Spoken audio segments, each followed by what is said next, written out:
Hello दोस्तों, आज हम लोग लाए हैं भारतीय मृदा से संबंधित कुछ महत्वपूर्ण क्वेश्चन जो आपके एग्ज़ाम के लिए महत्वपूर्ण साबित हो सकता है। तो सबसे पहले अगर आप लोग मेरे चैनल पर नए हो तो चैनल को सब्सक्राइब करें, वीडियो को लाइक करें और शेयर करें ताकि आपके दोस्त भी देख सकें। तो शुरुआत करते हैं हम लोग क्वेश्चन को। तो पहला क्वेश्चन है, भारतीय कृषि अनुसंधान परिषद के अनुसार भारत में कितने प्रकार की मिट्टी पाई जाती है। तो आपको बताना है कि भारत में कितने प्रकार की मिट्टी पाई जाती है। 4 प्रकार की पाई जाती है, 5 प्रकार, 6 या 8। तो कितने प्रकार की पाई जाती है दोस्तों? तो यहाँ भारत में 5 प्रकार की 8 प्रकार की मिट्टियाँ पाई जाती है। तो इसका हो जाएगा ऑप्शन नंबर डी। दूसरा क्वेश्चन, क्षेत्रीय विस्तार और कृषि में महत्व की दृष्टि से भारतीय मिट्टियों को कितने प्रमुख वर्ग है। इसमें बतलाना है कि क्षेत्रीय विस्तार और कृषि में महत्व की दृष्टि से भारतीय मिट्टी को कितने प्रकार में बांटा गया है। तो दो में बांटा गया है, 3, 4 या 5। तो कितने में बांटा गया है? तो इसका ऑप्शन हो जाएगा ऑप्शन नंबर सी, 4 भागों में बांटा गया है। अगला क्वेश्चन देखते हैं, भारत की सर्वाधिक महत्वपूर्ण मिट्टी कौन सी है। इसमें बतलाना है कि भारत में सर्वाधिक महत्वपूर्ण मिट्टी कौन सी पाई जाती है। लाल पाई जाती है, काली पाई जाती है, जलोढ़ पाई जाती है या लेटेराइट मिट्टी पाई जाती है। तो इसका क्या हो जाएगा? जलोढ़ मिट्टी यहाँ सर्वाधिक पाई जाती है। अगला क्वेश्चन है, भारत के सर्वाधिक क्षेत्र पर किस प्रकार की मिट्टी का विस्तार पाया जाता है। इसमें आपको बतलाना है कि भारत के सर्वाधिक अधिकांश क्षेत्र पर कौन सा मिट्टी अधिक पाया जाता है, मतलब कि किस मिट्टी का विस्तार अधिक पाया जाता है। तो जलोढ़ हो जाएगा, काली हो जाएगा या लाल या लेटेराइट मिट्टी। तो कौन सा हो जाएगा इसका?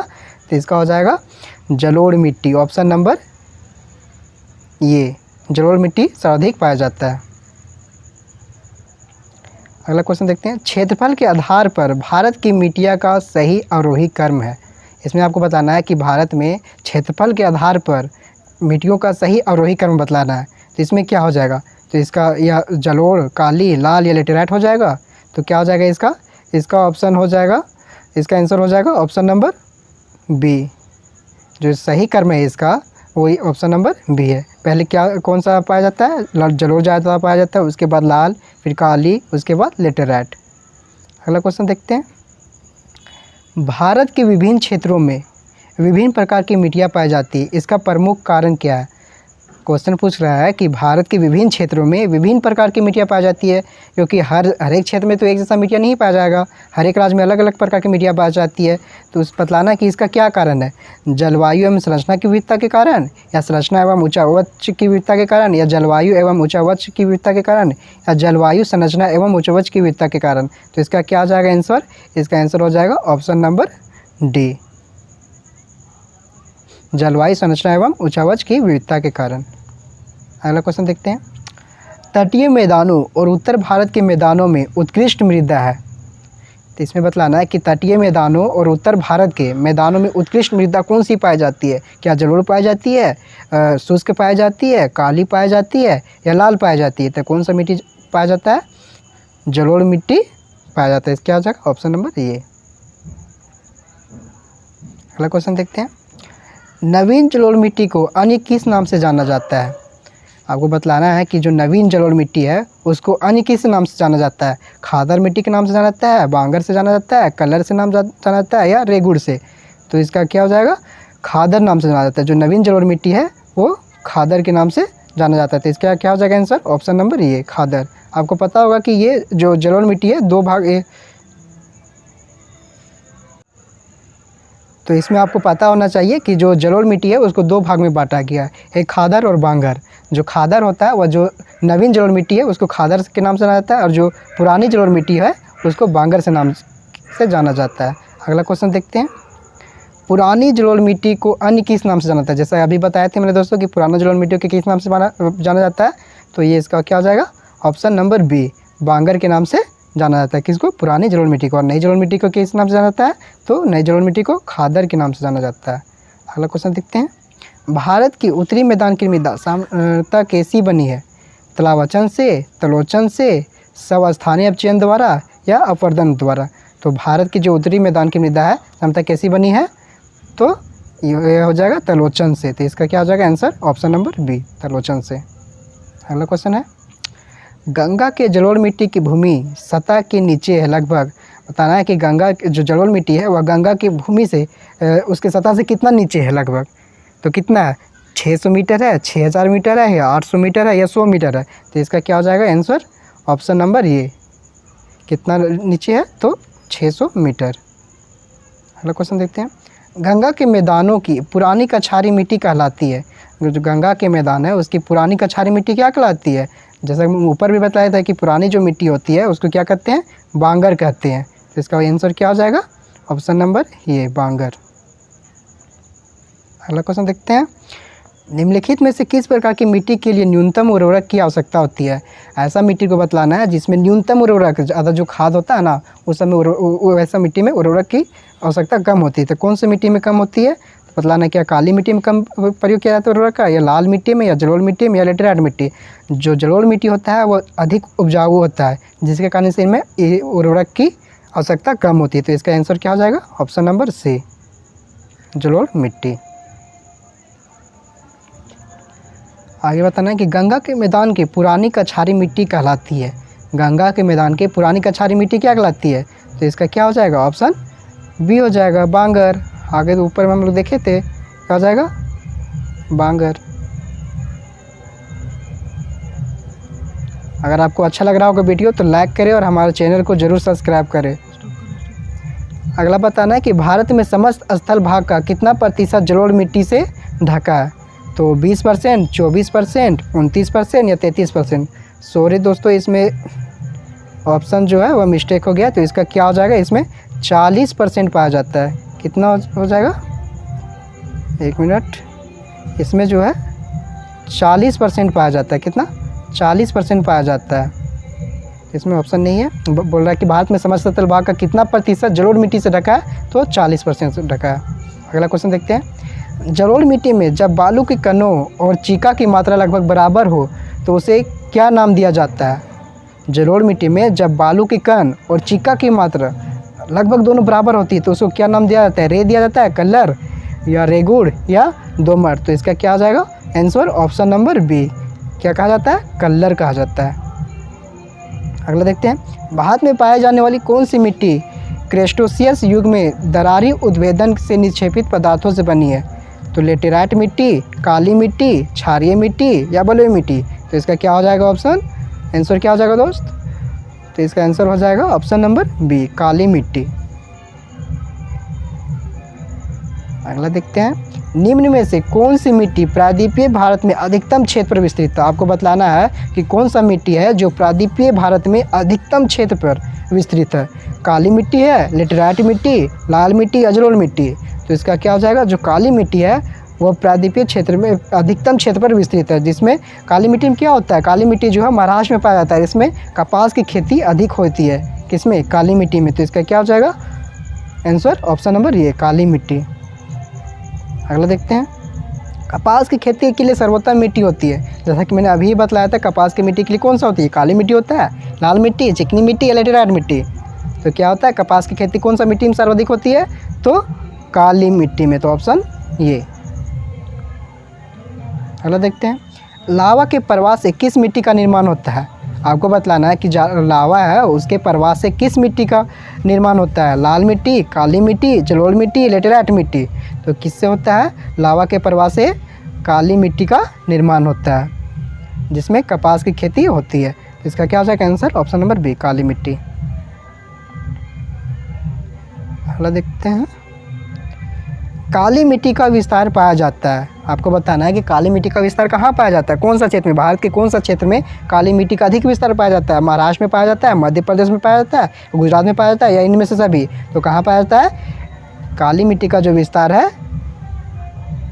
यह हो जाएगा इसका, इनमें से सभी। महाराष्ट्र में भी पाया जाता है, मध्य प्रदेश में पाया जाता है, गुजरात में पाया जाता है। लेकिन सबसे सर्वाधिक पूछे तो सर्वाधिक हो जाता है महाराष्ट्र। महाराष्ट्र में सर्वाधिक काली मिट्टी पाया जाता है। अगला क्वेश्चन देखते हैं, रेगुड़ मृदा किसकी कृषि के लिए सर्वाधिक उपयुक्त होती है। जो रेगुड़ मृदा होती है किसकी, रेगुड़ को हम काली मिट्टी के नाम से भी जानते हैं। तो इसमें घबराने की बात नहीं है कि रेगुड़ और मृदा और काली मिट्टी अलग अलग है, ऐसा नहीं सोचना है। रेगुड़ मृदा और काली जो मृदा है वो एक ही होता है। तो इसमें बताना किसका रेगुड़ मृदा किसकी कृषि के लिए सर्वाधिक उपयोग होती है। तो आप जानते हैं काली मिट्टी में क्या होता है, कपास होता है।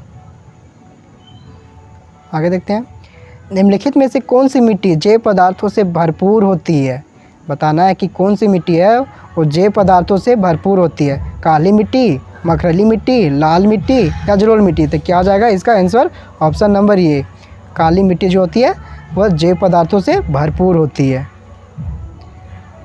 काली मिट्टी के संबंध में निम्न में से कौन सा कथन असत्य है। सत्य नहीं, असत्य बतलाना है कि कौन सा कथन जो है असत्य है काली मिट्टी से संबंध में। तो देखते हैं क्या ऑप्शन, काली मिट्टी कपास की वृद्धि के लिए आदर्श होता है। तो ये तो होता है भाई, होता है ना, काली मिट्टी में क्या कपास तो सर्वाधिक होता है। अगला है इसमें आर्द्रता को अधिक समय तक धारण करने की क्षमता होती है। हाँ ये तो होता है। तीसरा देखते हैं, सूखने पर काली मिट्टी में दरारें पड़ जाती हैं। हाँ, अगर अधिक मात्रा में तापमान पड़े तो सूख जाएगी तो क्या होगा, काली मिट्टी में दरार पड़ जाता है। अगला है, इसकी जुताई अधिक करनी पड़ती है। नहीं दोस्तों, इस क्या हो जाएगा, तो ये असत्य हो जाएगा, इसमें जुताई अधिक नहीं करना पड़ता है। इसका हो जाएगा ऑप्शन नंबर डी। अगला क्वेश्चन देखते हैं, भारत में निम्नलिखित मृदाओं में से कौन सी बेसाल्ट लावा के अपक्षय के कारण निर्मित हुई है। लेटेराइट मृदा हुई है, रेगुड़ मृदा हुई है, लाल मृदा हुई है या जलोढ़ मृदा। तो क्या हो जाएगा, लावा बेसाल्ट से क्या कौन सा बना है, तो ये हो जाएगा रेगुड़ मृदा। और आंसर, इसका आंसर क्या हो जाएगा, ऑप्शन नंबर बी, रेगुड़ मृदा अर्थात काली मिट्टी। अगला क्वेश्चन देखते हैं, किस मिट्टी में कृषि के लिए सिंचाई की आवश्यकता नहीं होता है। लाल मिट्टी, काली मिट्टी, जलोढ़ मिट्टी, लेटेराइट मिट्टी। तो इसका क्या हो जाएगा, काली मिट्टी है उसमें सिंचाई की आवश्यकता अधिक नहीं पड़ती। क्या हो जाएगा इसका आंसर, ऑप्शन नंबर बी, काली मिट्टी। भारत में काली कपासी मिट्टी को किस स्थानीय नाम से जाना जाता है। बोल रहा है कि भारत में काली कपासी मिट्टी को किस स्थानीय नाम से जाना जाता है। इसमें बताना है कि काली मिट्टी को किस नाम से जाना जाता है। तो तराई के नाम से, बांगर के नाम से, खादर के नाम से या रेगुड़ के नाम से। तो जैसा कि हम लोग जानते हैं काली को क्या कहते हैं, रेगुड़ भी कहते हैं। तो इसका क्या हो जाएगा आंसर, रेगुड़, ऑप्शन नंबर डी। अगला देखते हैं, निम्नलिखित में से किस मिट्टी के बारे में यह कहा जा सकता है कि इसकी जुताई स्वतः होती रहती है। तो क्या हो जाएगा, इसका हो जाएगा आंसर ऑप्शन नंबर बी, काली मिट्टी। इसमें क्या है, या इसका जुताई स्वतः होती ही रहती है। अगला क्वेश्चन देखते हैं, भारत में लाल मिट्टी का सर्वाधिक विस्तार पाया जाता है। अब आपको बतलाना है कि भारत में किस राज्य में सर्वाधिक लाल मिट्टी का सर्वाधिक विस्तार पाया जाता है। तो मध्य प्रदेश एवं छत्तीसगढ़ में, उड़ीसा एवं पश्चिम बंगाल में, या आंध्र प्रदेश या तमिलनाडु में, या राजस्थान एवं गुजरात में। तो इसका क्या हो जाएगा, ये जो लाल मिट्टी है इसका सर्वाधिक विस्तार आंध्र प्रदेश एवं तमिलनाडु में पाया जाता है। तो इसका आंसर क्या हो जाएगा, ऑप्शन नंबर सी। अगला देखते हैं, प्रायद्वीपीय भारत में क्षेत्रीय मृदा के निम्न प्रकार में से कौन सा है। क्वेश्चन है कि प्रायद्वीपीय भारत में क्षेत्रीय मृदा के निम्न प्रकार में से कौन सा है। जलोढ़ मृदा है, लाल और पीली मृदा है, वन मृदा है या खारी मृदा। तो इसका क्या हो जाएगा आंसर, ऑप्शन नंबर बी, लाल और पीली मृदा। अगला क्वेश्चन देखते हैं, तमिलनाडु की 2/3 क्षेत्र पर किस मिट्टी का विस्तार पाया जाता है। बोल रहा है कि तमिलनाडु के क्षेत्र के 2/3 क्षेत्र पर, कितना, 2/3 क्षेत्र पर किस मिट्टी का विस्तार पाया जाता है। तो लाल मिट्टी, काली मिट्टी, लेटेराइट मिट्टी या जलोढ़ मिट्टी। इसमें क्या हो जाएगा आंसर, ऑप्शन नंबर ये, लाल मिट्टी अर्थात पीली मिट्टी। लाल मिट्टी और पीली मिट्टी मतलब सर्वाधिक पाया जाता है लाल मिट्टी यहाँ पे तमिलनाडु के 2/3 क्षेत्र पे। अगला देखते हैं, लाल मिट्टी के संबंध में कौन सा कथन असत्य है। असत्य इसमें बतलाना है कि लाल मिट्टी के संबंध में कौन सा कथन असत्य है। तो यह क्या होता है, लाल मिट्टी की लो ऑक्साइड की उपस्थिति के कारण इसका रंग लाल होता है। तो हाँ होता है, लाल मिट्टी किससे होता है, लो ऑक्साइड की उपस्थिति के कारण इसका रंग लाल होता है। और ये कहाँ, लाल मिट्टी कहाँ पाया जाता है अधिकांश, तमिलनाडु में। ऑप्शन दूसरा क्या हो जाएगा कि ये शुष्क और आर्द्र क्षेत्रों में पाई जाती है। तो हाँ ये क्या है, शुष्क और आर्द्र क्षेत्रों में पाई जाती है। तो ये भी सही है, ये भी तो सत्य है। तीसरा देखते हैं, ये अधिकांशतः तमिलनाडु और आंध्र प्रदेश में पाई जाती है। हाँ ये भी सत्य है। अब अगला देखते हैं, यह मिट्टी नदी घाटों में पाई जाती है। तो नहीं, तो ये क्या हो जाएगा, ऑप्शन नंबर जो डी है वो मेरा असत्य हो जाएगा। अगला देखते हैं, लेटेराइट मिट्टी महत्वपूर्ण रूप से पाई जाती है। बतलाना है कि लेटेराइट मिट्टी महत्वपूर्ण रूप से कहाँ पाई जाती है। मालाबार तटीय क्षेत्र में, कोरोमंडल तटीय क्षेत्र में, बुंदेलखंड में या बघेलखंड में। तो ये जो लेटेराइट मिट्टी है महत्वपूर्ण रूप से कहाँ पाई जाती है, तो और इसका आंसर हो जाएगा ऑप्शन नंबर ये, मालाबार तटीय क्षेत्र में पाई जाती है। अगला देखते हैं, किस मिट्टी में लोहे और एल्युमिनियम की ग्रंथियाँ पाई जाती है। बतलाना है कि किस मिट्टी में लोहा और एल्युमिनियम पाई जाती है। तो क्या हो जाएगा, काली मिट्टी हो जाएगा, जलोढ़ मिट्टी हो जाएगा, लाल हो जाएगा लेटेराइट। लेटेराइट जानते हैं इसमें क्या पाया जाता है, लोहा अधिक मात्रा में पाया जाता है और एल्युमिनियम भी इसमें पाया जाता है। तो क्या हो जाएगा answer, option number D, laterite मिट्टी। लेटेराइट मिट्टी का प्रधान ही है, मतलब बतलाना कि जो लेटेराइट मिट्टी कहाँ पाया जाता है, तो मालाबार तटीय प्रदेश में, कोरोमंडल तटीय प्रदेश में, बुंदेलखंड में या बघेलखंड में। तो ऊपर भी ये क्वेश्चन देखे थे, तो इसका क्या हो जाएगा आंसर, ऑप्शन नंबर ये, मालाबार तटीय प्रदेश में। अगला देखते हैं, भारत में निम्नलिखित में से कौन मृदा समूह लोहे का अतिरिक्त होने के कारण अनवर होता जा रहा है। बतलाना कि भारत में निम्नलिखित में से कौन सा मृदा समूह लोहे के अतिरिक्त होने के कारण अनवर होते जा रहा है। तो मरुस्थलीय बालू, जलोढ़, पौडजोली या लेटेराइट। तो इसमें कौन सा मिट्टी में अधिक मात्रा में लोहा पाया जाता है, तो क्या होता है, लेटेराइट मिट्टी में। तो इसका आंसर क्या हो जाएगा, ऑप्शन नंबर डी। क्या हो जाएगा answer, option number D, laterite मृदा। अगला देखते हैं, निम्नलिखित में से कौन सी मिट्टी सूख जाने पर ईंट की तरह कठोर एवं गिल्ली होने पर दही की तरह लिपलिपी हो जाती है। बतलाना है कि कौन सा मिट्टी जो है अगर सूख जाता है तो ईंट की तरह कठोर हो जाता है और अगर गिल्ला होता है तो दही की तरह लिपलिपा होता है। तो कौन सा होता है, लेटेराइट होता है, काली होता है, लाल होता है या जलोढ़ होता है। तो कौन सा होता है, लेटेराइट जो होता है, लेटेराइट में ये सब गुण पाए जाते हैं। सूख जाने पर ईंटा की तरह और गिल्ला होने पर दही की तरह होता है। कौन सा मिट्टी, लेटेराइट मिट्टी। अगला देखते हैं, निम्नलिखित में से कौन सा कथन असत्य है। तो बताना कि लेटेराइट मिट्टी सामान्यतः अधिक वर्षा वाले क्षेत्र में पाई जाती है, यह एक क्षारीय मिट्टी है, इस मिट्टी में मुख्यतः मोटे अनाज की खेती की जाती है, या इस मिट्टी में चाय की भी कृषि की जाती है।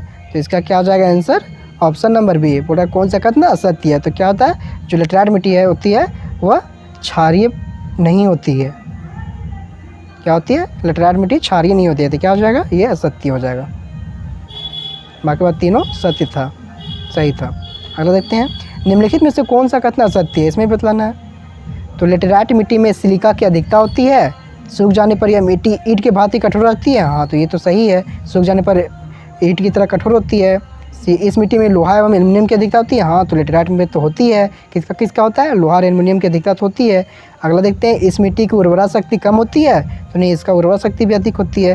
तो क्या हो जाएगा इसका, लेटेराइट मिट्टी में सिलिका की अधिकता होती है, तो इसमें नहीं होती है। तो ये क्या हो जाएगा, ये जो हो गया ऑप्शन नंबर ये असत्य हो गया। अगला देखते हैं, भारतीय कृषि एवं अनुसंधान परिषद के अनुसार भारत की लगभग कितनी प्रतिशत भूमि मृदा अपरदन की समस्या से प्रभावित है। 30% है, 40% है, 50% या 60%। तो इसका कितना हो जाएगा, इसका आंसर हो जाएगा ऑप्शन नंबर डी, 60% मृदा क्या प्रभावित है। लग देखते हैं, धान की खेती के लिए सर्वाधिक आदर्श मृदा कौन सी है। इसमें हम आप लोग को बतलाना है कि धान की खेती के लिए सर्वाधिक आदर्श मृदा कौन सी जानी जाती है। लेटेराइट मृदा होती है, लाल मृदा होती है, जलोढ़ मृदा होती है या काली मृदा होती है। तो जैसा कि जानते हैं कि जो जलोढ़ मृदा होता है उसमें अधिक उपजाऊ होता है। तो इसका आंसर क्या हो जाएगा, ऑप्शन नंबर सी, जलोढ़ मृदा। निम्नलिखित में से किस राज्य में लेटेराइट मिट्टी पाई जाती है। बतलाना है कि कौन सा राज्य में लेटेराइट मिट्टी पाई जाती है, महाराष्ट्र में, राजस्थान में, केरल में या उत्तर प्रदेश में। महाराष्ट्र में तो कपास पाया जाता है, तो इसका आंसर क्या हो जाएगा, ऑप्शन नंबर सी, केरल में पाया जाती है। कौन सा मिट्टी, लेटेराइट मिट्टी। और काली मिट्टी कहाँ पाया जाता है, महाराष्ट्र में पाया जाता है। मृदा अपरदन रोका जा सकता है अति चराई द्वारा।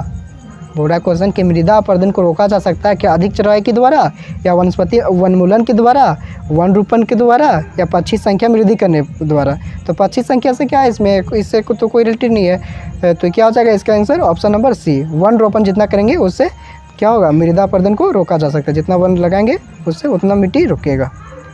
अगला देखते हैं, रेगुड़ मिट्टी का दूसरा नाम क्या है, लाल मिट्टी, काली मिट्टी, ऊसर मिट्टी या मिश्रित लाल पीली मिट्टी। तो क्या हो जाएगा, इसका आंसर हो जाएगा ऑप्शन नंबर बी।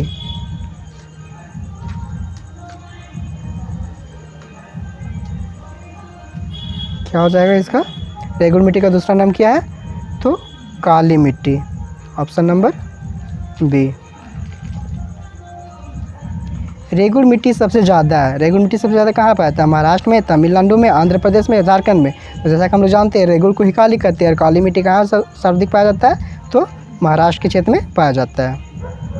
अगला देखते हैं, निछालन और ऑक्सीकरण द्वारा निर्मित मृदा कौन सी होती है? निछालन और ऑक्सीकरण के द्वारा जो मृदा बनती है वह कौन सी मृदा है? पहाड़ी मिट्टी, काली मिट्टी, मकरला मिट्टी या लाल मिट्टी? तो इसका क्या हो जाएगा आंसर? ऑप्शन नंबर सी, मकरला मिट्टी। अगला क्वेश्चन देखते हैं, निम्नलिखित अपरदन के प्रकारों में से किसके कारण चंबल के खंड बने हैं? अस्फालन, ऑस्टर के द्वारा, या क्षुद्र सरिता के द्वारा, या अवनालिका के द्वारा? अवनालिका को गली भी कहते हैं, तो क्या हो जाएगा इसका आंसर? ऑप्शन नंबर डी, अवनालिका के द्वारा। अगला देखते हैं, मृदा अपरदन क्षेत्र के उपचार है। मतलब मृदा अपरदन क्षेत्र के उपचार है, कौन सा उपचार है? तो इसमें देखते हैं, पहला बोल रहा है क्या समोच्च क्षेत्र की किनाराबंदी के द्वारा होता है, दूसरा भू उपयोग का विनिमय के द्वारा, या तीसरा वृक्षों की कटाई। इसमें आपको बताना तो कौन सा सही होगा, 1-2 होगा, या 1-3 होगा, या 2-3 होगा, या 3-4 होगा? तो क्या हो जाएगा इसका? ऑप्शन नंबर बी, 1 और 2, समोच्च क्षेत्र की किनाराबंदी और भू उपयोग का विनिमय। अलग देखते हैं, किस प्रकार की मिट्टी में कार्बनिक पदार्थों की अधिकता होती है? आपको बताना है कि कौन सा मिट्टी है उसमें कार्बनिक पदार्थ अधिक मात्रा में पाया जाता है, पीट, काली लेटेराइट मिट्टी या लाल मिट्टी? तो इसका क्या हो जाएगा आंसर? काली मिट्टी में क्या पाया जाता है? सर्वाधिक मात्रा में कार्बनिक पाया जाता है। अगला देखते हैं, महाराष्ट्र में सर्वाधिक मात्रा में पाए जाने वाली उपलब्ध मृदा प्रकार क्या है? तो इसका पहले भी देख चुके हैं क्या है, इसका हो जाएगा ऑप्शन नंबर बी, काली मिट्टी। अगला देखते हैं, निम्नलिखित राज्यों में से किसमें भारत की सबसे बड़ी अंतर्देशीय लवणीय आर्द्र भूमि है? गुजरात में, हरियाणा में, मध्य प्रदेश में, या राजस्थान में? तो क्या हो जाएगा इसका answer? Option number D, Rajasthan में। क्या होता है? राजस्थान में अंतर्देशीय लवणीय आर्द्र भूमि पाया जाता है, राजस्थान में। अगला देखते हैं, निम्नलिखित में से किसका संबंध सफ़ेद नमक से जो शुष्क मौसम के दौरान कुछ क्षेत्रों में भूमि को आच्छादित कर लेता है? अग्र होता है, या रे मिट्टी होता है, रेगुड़, या उस्र? तो इसका क्या हो जाएगा आंसर? ऑप्शन नंबर डी, उस्र हो जाता है।